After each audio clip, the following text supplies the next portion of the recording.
Good day, everyone. My name is Dr. Lihle Nkomo. I'm a digital transformation specialist. I am a guest lecturer here at the Northwest University and in various other business schools.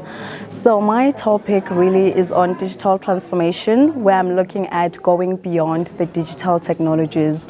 In a lot of organizations, there's a lot of hype about implementing the latest technology, either it be artificial intelligence, machine learning, blockchain, IoT, VRs, ARs, and different technologies. But my focus really is going beyond the technology, looking at the people elements. And this could be including organizational culture, speaking into engagement, and making sure that we take people along the journey with us.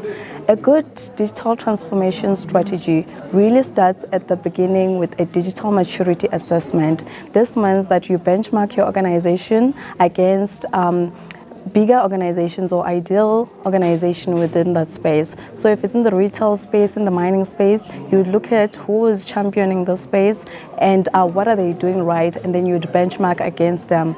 The digital maturity assessment gives you an opportunity to start somewhere by identifying the gaps within where your organization is and where the best performers are. And beyond this, in the digital transformation space, we look at three main drivers. So consumers being the first one and a big one. If consumers are looking to get products from home, it means that if you are either a retailer and you're not able to deliver these products where they are, it means that you are losing out on a potential market share. An example of this could be similar to internet banking with the banks. If you're a bank which cannot provide your consumers with facilities to bank on their phone, to bank on their computers, it means that you would lose out on that consumer base. So consumers are a big driver towards digital transformation. And then the second one being competition. Based on what the competition is doing, it pushes different organizations to also adapt and transform in order to be competitive among the space. And then the third one being what we have already alluded on, which is technology. The evolving different technologies out there are pushing businesses to be able to push themselves so that they can also be able to provide the latest products based on the latest technology. And the other thing that we covered was really on the 3 steps to digital transformation. So you start with digitization, which is merely moving from analog to digital. So this could be moving from paper-based systems to capturing weather productivity numbers within your digital systems. And then the second part is on digitalization. So this is when you start to use the information that you digitized to be able to make different decisions within the organization. So you should be able to start to draw out visualizations just from the data that you collected. And then the third one is digital transformation. This is where we start to look out for technologies such as artificial intelligence to see that if we can feed it that digitalized data, what decisions can it help us make quickly. In all of this, we have to be very cautious of digital divide.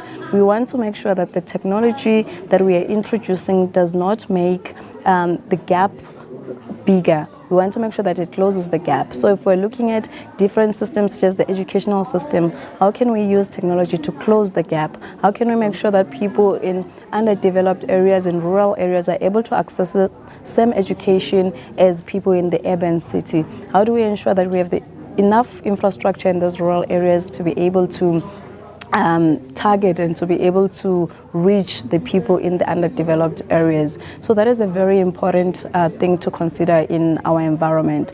And the other being on looking at the high unemployment rate, how do we use technology to create more jobs?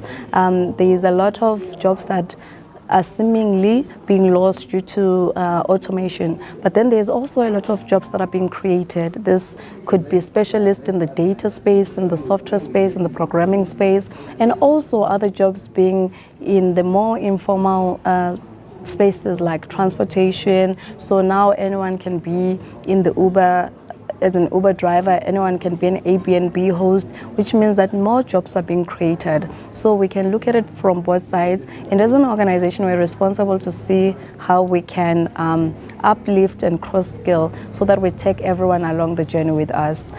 Just as some last words is to say that we should continuously be learning, continuously be seeing what is out there, and as individuals, especially in the MBA class, we should be looking out to see what different organizations are doing so that we can challenge ourselves and challenge our organization to be part of the digital transformation.